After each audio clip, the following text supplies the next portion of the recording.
everybody around 14, episode 35. No, 34. No, 35. I don't know. It's 35. Okay. Anyway, when you get that deep in, you don't even remember anymore. So, as you have known from last week, Rick and I are doing our fitness challenge, and it's going. We'll put it that way. It's definitely going.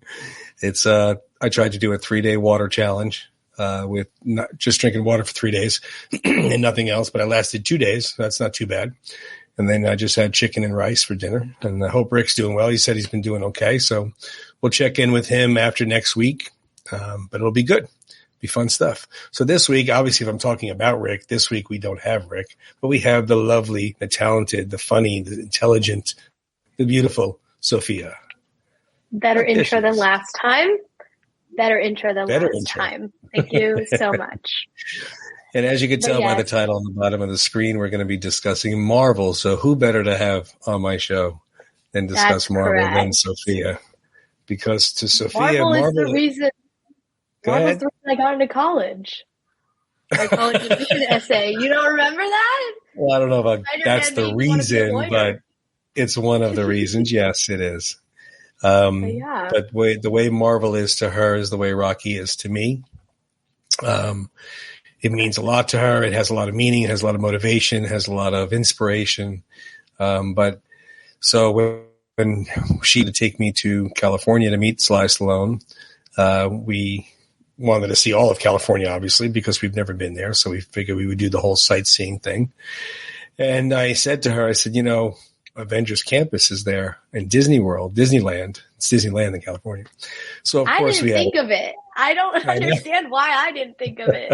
I don't either. I'm surprised that wasn't like an underlying reason to go see Sly. Like, hey, Daddy, I'm going to take you to see Sly. Oh, by the way. I was just so focused on going. I was so focused on just going. Like I said to her before, obviously everybody that's watching, or most people that are watching, remember, my incident with the meeting of Sly that did not happen. Excuse me. But having said that, I would do it again and not meet him just to see Sophia at Marvel's Avengers Camp. Because that was the best trip ever. If there was a theme park of Rocky, that's the way I would have been. So I understand how she was. So Sophia, talk about how when we first walked up and you first saw you first saw it. Yeah. Well, at first I was really annoyed at Dad because we got there and it was like the rope.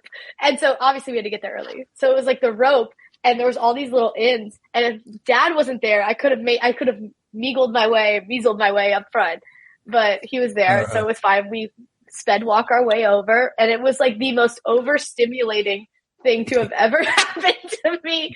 My dad will tell you. We walked into the park and I was literally like just crazy. I was like, we have to go here, we have to go there, we have to go here, we have to go there. Yeah. All of a sudden Spider-Man's coming out of the corner. It was just like madness. It was a lot to take in. And I was like, Sophia, we just got here. The park just opened. Doesn't close for 12 hours. We have like 11 hours. It's okay. We'll get to see everything, I promise. Because remember, the park is not a theme park. It's a section of the theme park. So those of you that... It's a good chunk of the section. It is. It's a very big chunk of the section. I mean, so us here in Florida, or if you've ever been to Disney Orlando or in Universal Orlando is a little better of an example. They have it broken up where they have Comic Land and Harry Potter and so forth and so on. So it's a section of Disneyland California Adventure. And the other section is the Pixar section, which was really was cool too. Yeah. So the Marvel campus is not a theme park in and of itself, but it's a good chunk, like she said. So when we got there, they have, of course, as soon as you walk in, it looks like it's supposed to be in the movies. You see these big doors there, with Stark Industries. Yeah. I remember we walked in and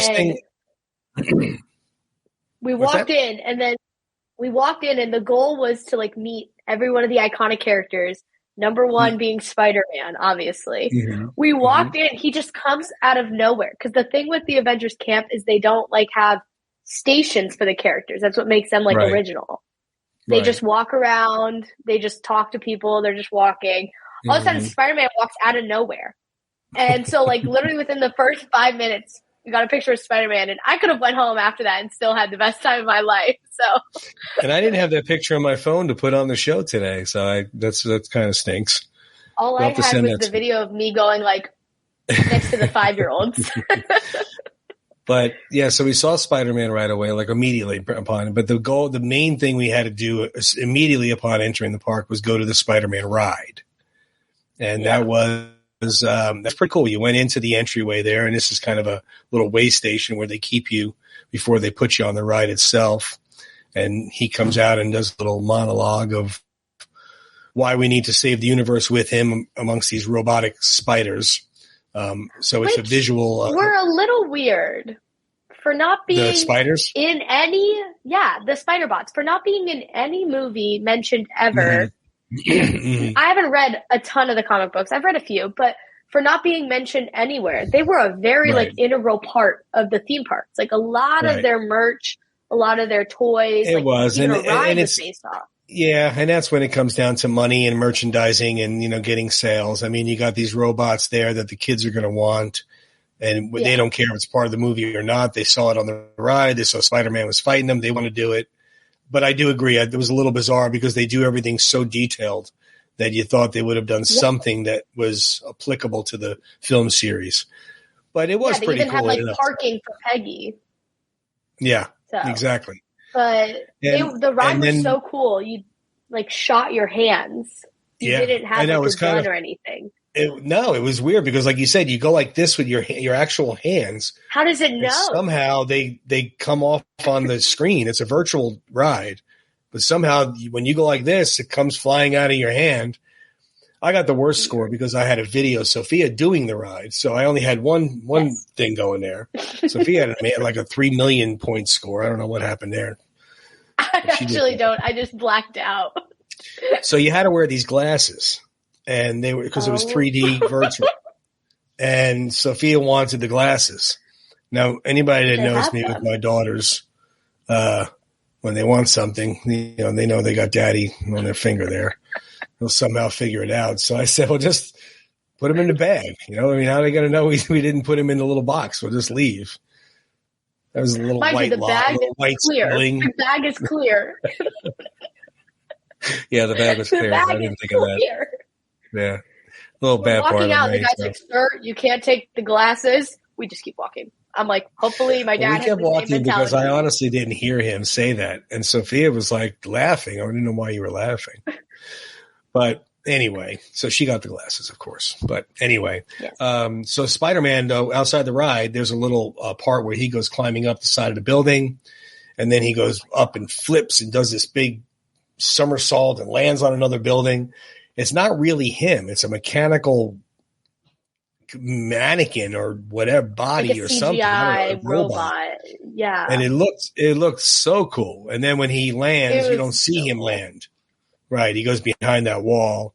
And then the Spider-Man himself will come out from downstairs and go by and start high-fiving everybody. And that's when Sophia went from 19 to 5.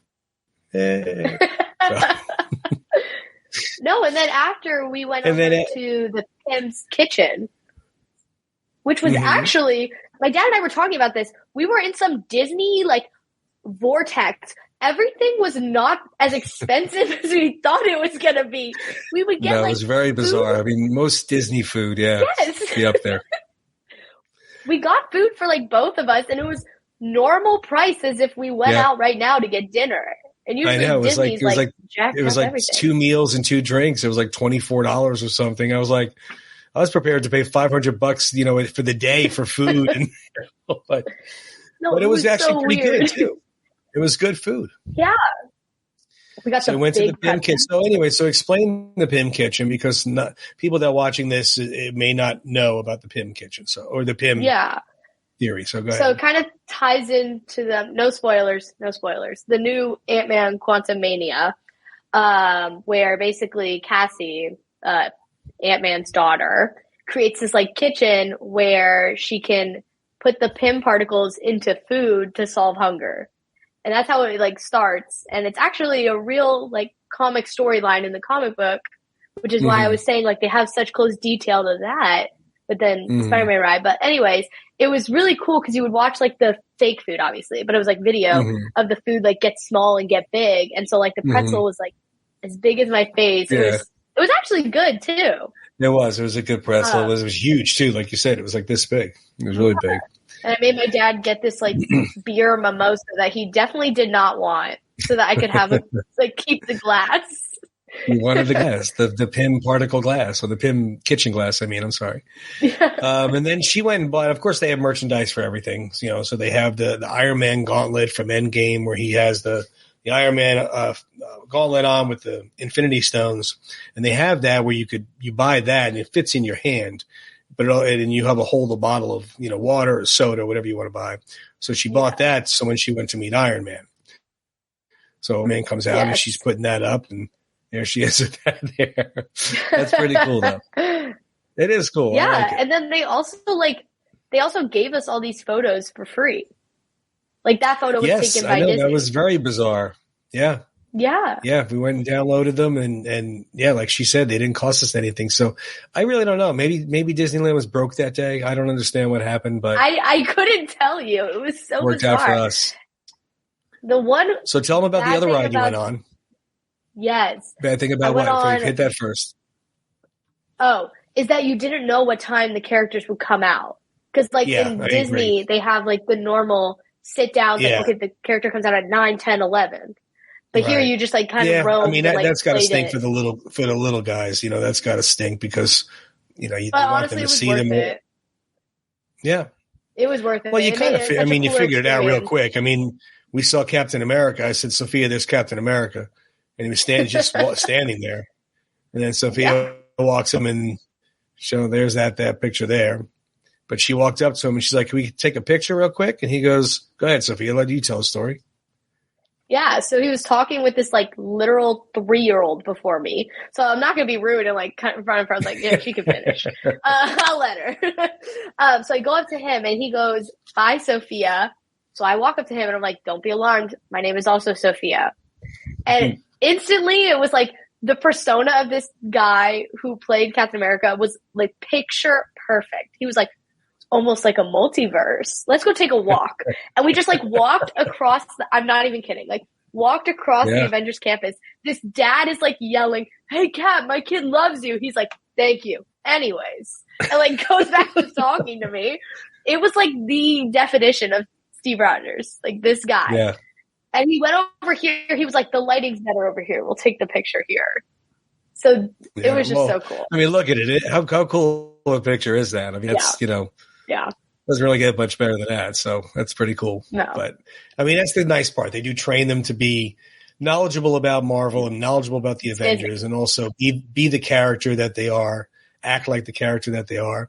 And that's one of the reasons why I wanted to have it on the podcast because all of those characters, Round 14 is the name of the podcast because of Round 14 and Rocky, where that was the defining moment in Rocky's life where he decided not to stay down and get up and fight Apollo and keep going the distance. And all of these comic characters have that arc in some way where they decided, I'm not going to stay down. I'm going to keep going and I'm going to do what I can. Even if I don't win, I'm going to keep going.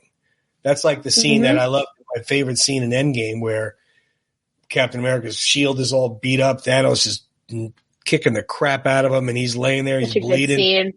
And I thought he was going to get up and say, I could do this all day because that's what he said in his other films. I know. I did too. But you look at him, he gets up, and he doesn't know all those other heroes are coming to help him out. Did you ever read the script part for that? I think I might have sent it to you a while back. Okay. So there's this like post that I saw on Instagram, and it was the scene where he's just standing one man against like hundreds. And it's like a man standing, it's like the description of the scene. So it's in like italics. It's not actually being said, but it's like a man standing against thousands knowing he's going to lose, but still standing. And that just defines Captain America. Yep. It really does. And that defines the name of the Round 14 and Rocky, what he did. He knows, he knew before he went into that fight he was going to lose. He just wanted to go the distance. So Captain America just wanted to do what he had to do. He would have died trying to defeat Thanos. And he didn't care. Oh, yeah. he was trying to save the world.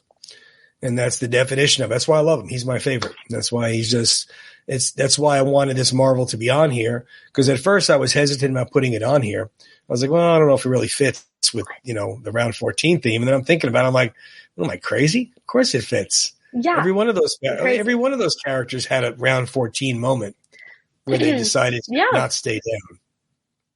Every one of them. So, but going back to what were you saying? I'm sorry, I cut you off. I know. I apologize. There's a rarity where I cut you off. But anyways. That's a rare time. We're just cutting each I actually other stopped off, you from talking. No, you were saying about Steve Rogers. Oh, Captain America told you to come over, so we took the picture with him.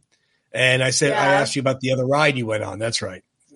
I'm not. Well, let me just explain this real quick. I'm not a ride person. So Sophia was not happy about that, but she knows I'm not a ride person. But she likes going on the ride. So I did go on Spider-Man because that's a virtual little baby ride. That's his limit. It's the virtual ride. That's so it. Actually, this next one though. Story. Go ahead. Yeah. Yeah. So, there's two. There's the not Avengers one because we wanted to venture out because obviously we're in the park for 11 hours. Like we were staying there all day. Oh, he knew that going in. We were staying there all day. So we ventured out and there was the Cars Land, which was, my dad will even admit it. It was so cool.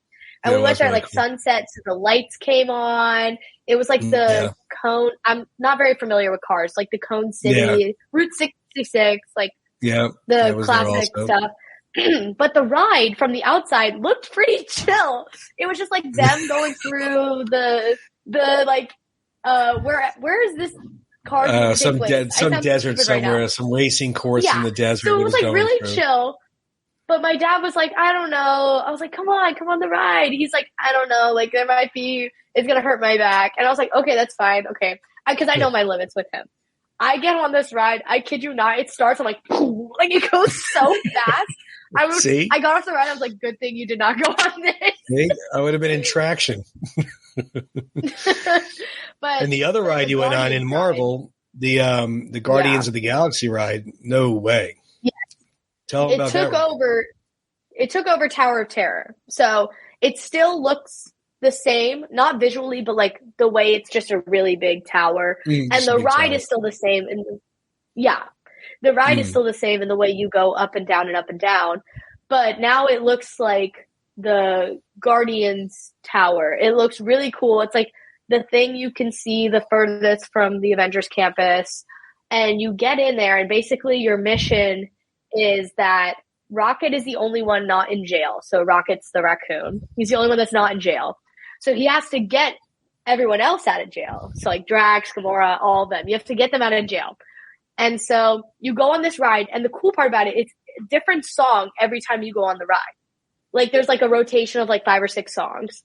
And tying into our Memphis trip, I got Burnin' Love. So that was actually a really cool one because it goes to the beat of the song up and down. Oh, okay. Yeah. Uncle Burnin' So Love. it was really cool. Yeah. And then there was this tell old them about lady. The drop, though. Tell them about the drop. Oh. So it opens up at the very top. So you finally get them free. And then Rocket's like, you think I'd let you off easy? Because he promises you money in the beginning if you help him. And so he's like, you think I'd really do that? And he then it opens up the tower and you can see the whole park. It's actually a really pretty view for a second. Right. And then you drop all the way down. Oh, God. You have I don't mind the drops if I have this one. Cause then I can hold it like this. It was the lap bar. There was nothing to hold. It was just, it was super fun though. But I was trying to show my dad how high it went. I was like, watch the ride. The thing's going to open at the top. We watched it. You could see from the outside that it opened and the people in there. And then they just drop. Yep. So it was really cool. No, that's okay. I'm glad you enjoyed it. That's good. I'm glad you had fun, but no way. And for me. Tell them about the Genie Pass and how cool that was. Oh, the Genie Pass? Yeah. It was basically a fast pass. Yeah. Which good thing we did but get you could, that. pick which some one. of the lines. Mm-hmm. Yeah, some of the lines were a little heavy. But, overall, though, it was awesome. They had the Doctor Strange courtyard, I guess you could call it. The what? Sanctor Sectorum? Yes, thank you. Sectorum, yeah. They had a little, I would say kind of a show, a little bit of a show. It wasn't very long. It was like 10 minutes or so, 15 minutes. It was nice. Thor was there as well. And then the big fountain. Yeah, he was like, I'll go buy you a drink over here. We were all like, okay. They did a really, really good job of the characters' personalities, how they acted, how they looked. Because sometimes you go to these things and they're a little, you can't play that, or how they pick this person, but they did a really good job for that one there. It was good. So I'm glad you enjoyed it, but any Marvel fans, obviously coming from Sophia, who's a Marvel head, it's definitely a number one bucket list, maybe not number one, but on the bucket list of a Marvel fan. I don't want to say it's number one. What would be your number one Marvel bucket list? I think meeting I know. them at a Comic-Con. Yeah, that's what I thought. Tom Holland, Robert Downey Jr., Chris Evans. Those three in particular. I know that. Yeah. Meeting them at a Comic-Con. So, well, whenever they do come around, so cool. I will return the favor. We'll be there. To meet Sly. We'll be there, absolutely. So let's go let's not go too deep into. Let's go into now. Obviously, everybody that follows Marvel knows it all ended with Endgame. 10 years worth of films, 31 films. Which Endgame happened this year, 2023. Yes. Yeah, in the movie. It happened this year. Yeah. There was 31 films in that 10 years. Is that correct? I think I don't know the film number. I'm going to be honest with you. I just knew it was 10 years. I thought I read somewhere it was 31. Regardless, it's 20 films, 31 films, whatever it is. Which you had to pretty much watch all of them and watch past the credits, obviously. They had little sneak and you'd want to watch all of them. Yeah. You wanted to and you had to. I mean, if you wanted to keep following it. And so it ended with Endgame. And I'm sure, we're not giving away any secrets. Endgame was 5 years ago or 4 years ago, whatever it was. Everybody knows what happened in Endgame. 5? I sobbed in that theater. Sobbed. Wait a minute. It was really 5 years ago? Yeah. Was it? See, you were 14? We have to stop the show. Oh, wait. No. It was 3 then. What's that? 3? It was 3 then. Yeah. I don't remember. I think it was because it was before COVID, because then Endgame happened, then No Way Home happened. And No Way Home happened right before COVID. I know it was before. Yeah, it was before COVID. Let's see here. Let's see if I could find I think it might be 4. I should know this. I think it was 2019. Yeah, it was 2020 or 2019, because then the 10-year anniversary came and they had a special showing 19 with the director's cut or the unedited one. And you weren't deaf. You're going to be 20, so you were 16. Oh, I sobbed. Sobbed in that theater. It was a lot, I will admit. And I'm not even as huge of a Marvel fan as she is, so I can imagine. I cried when Mickey died, so I get it. I shed one tear when Black Widow died. We know it ended with Endgame. Died. Yeah, that was it. It's all over. So we know what happened there, and then there was another phase that was coming after Endgame to keep Marvel going. Which started technically with No Way Home. I mean, No Way Home. No Way Home, yeah. Spider-Man No Way Home, and then that's when they started doing some of the TV series on Disney, and they tied a lot of things together there. I think I'm not upsetting Sophia when I say that phase. What phase is that for? TV's technically 5. Because there's 4, which is before, which is Spider-Man Far From Home. WandaVision is in that phase, but then it ends with Winter Soldier. So all the shows after that are 5. Well, all of that's Winter Soldier shows and WandaVision and the movies that came out. I don't think I'd be really bashing Sophia or Marvel to say that it was not up to the expectations and the hopes of Marvel fans. No, definitely not including I mean, I'm a Marvel fan, but not nearly like you are. So I could imagine the deep Marvel fans, how they must have felt. I thought it was very disappointing. I thought it was bad films, bad TV shows. It was bad storylines overall. What I'm going to say on that is I felt like what the phases that were the predecessors did best was that it had stakes. you thought at one point Captain America was going to die. You thought at one point in Civil War that they were done for. They weren't going to talk to each other again. There was stakes. There was doubt within your characters. And now it feels, especially, I would say this was most prominent in Doctor Strange Multiverse of Madness. There was no stakes. I was like, what's going to happen if Wanda takes over? Like, okay. Establish that for me and I wouldn't have a problem with it. Right. But I just feel like there was no stakes. Yeah, I just felt like they were trying too hard to push the stories down your throat. They didn't flow. Yeah. They didn't make you care as much. Now I know it's hard to do when you remove the big ones. You remove Iron Man, you remove Captain America, you remove Black Widow. Black so I do was understand. The only movie I would say in the new phase. Now my dad's going to disagree with this, but the movie within the new phase that I thought was of equal caliber to. It was a good film, but it was also a prequel. It wasn't not a prequel, but a pre-Endgame. So it was kind of, I don't know. I know, but it was made after, and it doesn't really have any Endgame characters in it besides her. And there were clear stakes of okay, if they don't kill him or stop him, there's going to be more widows. Right. It's not good because see what he does. It was very much laid out.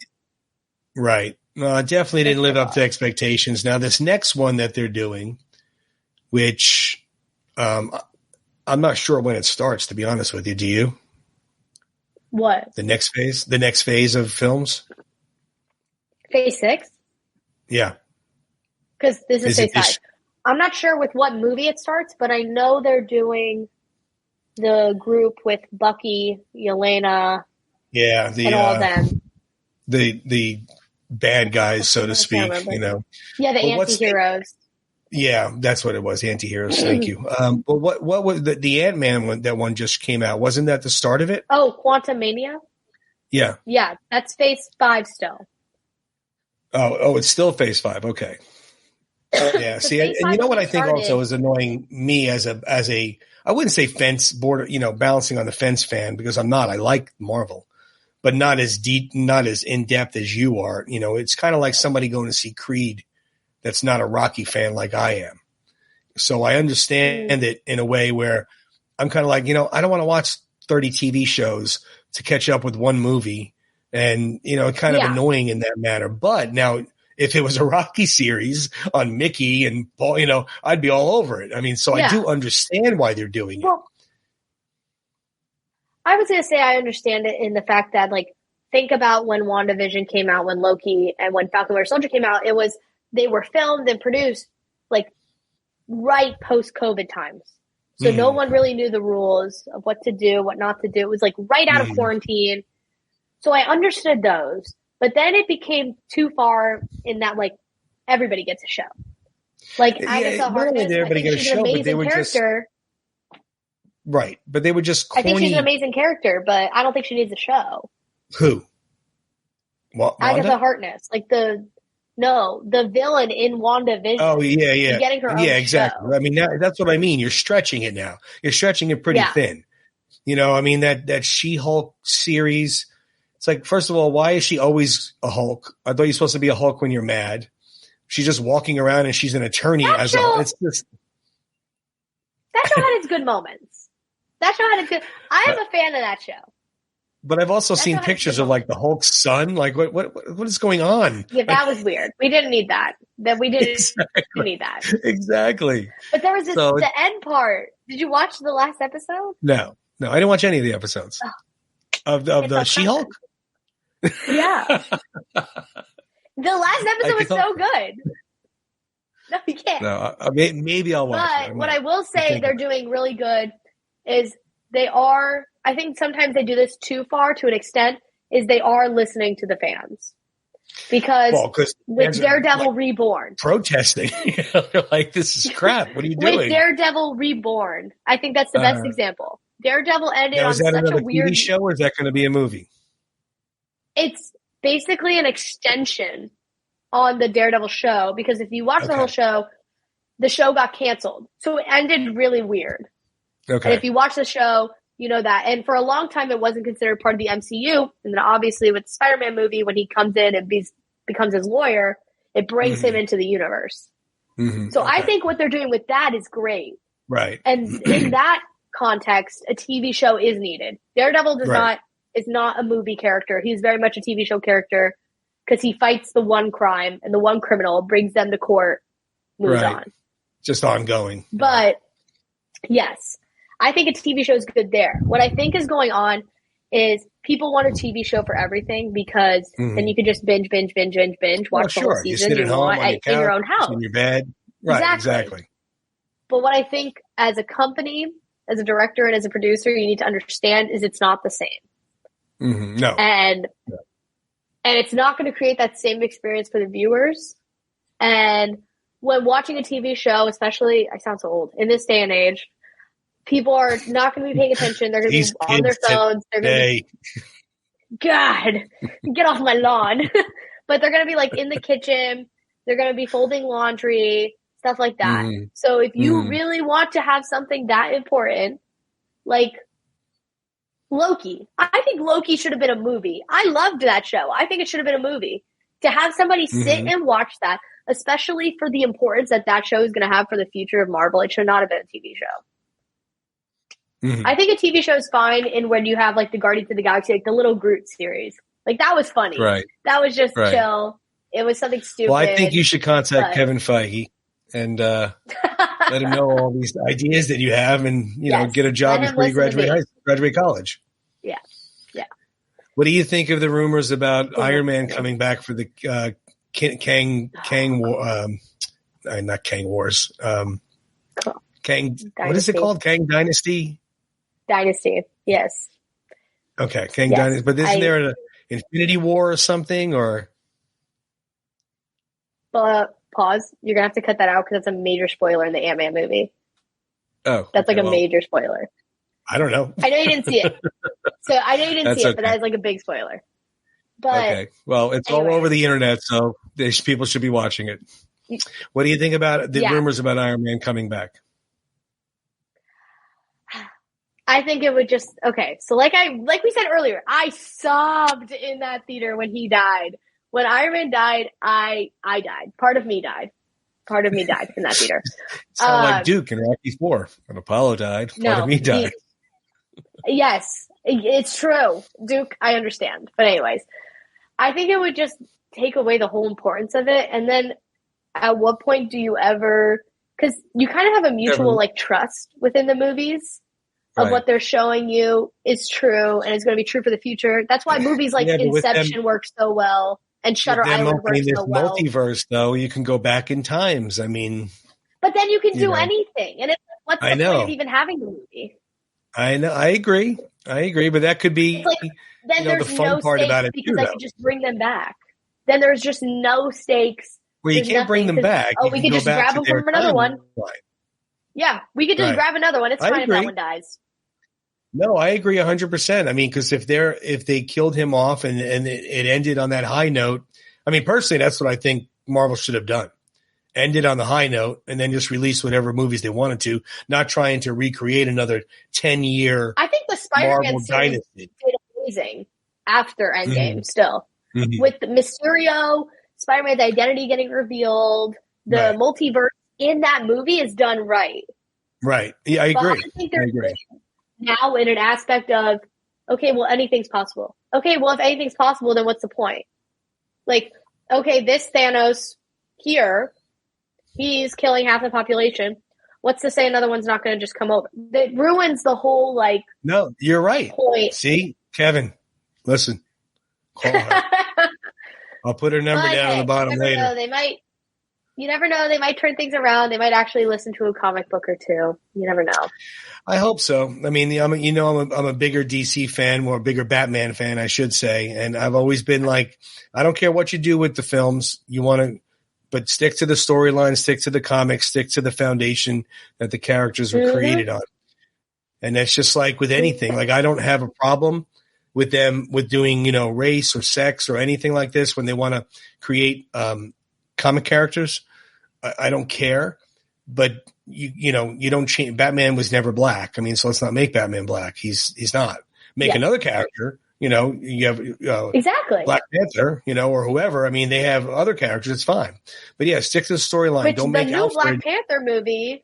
Yeah, the new Black Panther movie is an example of how a sequel doesn't always have to be about the prequel, and it can still be a great standalone film. Mm-hmm. Because it didn't even have T'Challa in it. Stick to the storyline. You got 100 years worth of comic storylines. You could find one to stick to. You know, you don't have to. Yeah. If you want to create on your own, that's fine. I respect that. But then don't use those characters. It just doesn't make sense. Right. The comic people, the comic world, comic community. Family, whatever you want to call them, they're diehards in the way it is, you know? Batman's Alfred is, you have a responsibility to them. Mm-hmm. I agree. Yeah, it's exactly well put. You have responsibility to them. See, so I mean, as long as they stick to the comics, you know, I think they'll be okay. So they also may pull some comics out that people have forgotten about and shock us all, and that'll be good. So, well, I'm glad you came on, hon. I'm glad we talked about Marvel. I know we wanted to for a while. And then next week, we'll be this will be walking in Memphis. This will be airing while we're in Memphis. Actually. So it's kind of like the time, you know, the multiverse there. We're in a timeline right now. So, but we will be seeing Sophia again because when we get back from Memphis, we're going to be doing the Elvis special. The Elvis, not 68 comeback special. You know, so we'll be talking 23 comeback special. That's right.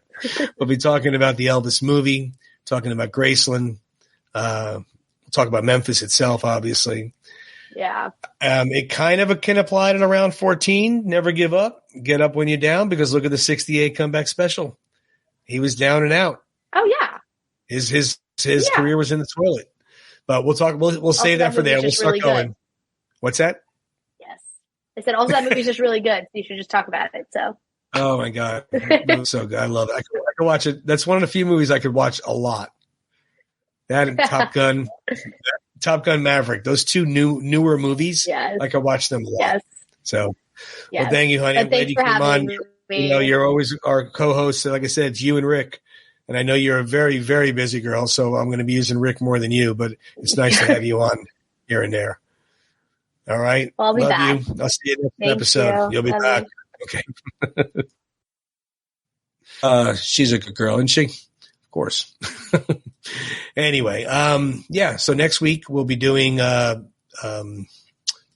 like we said, and that'll be coming up. We're talking all Graceland and everything like that. And that's about it. I'm sorry, I can't really see right now. My contacts are drying up in my head. Anyway, thank you for tuning in.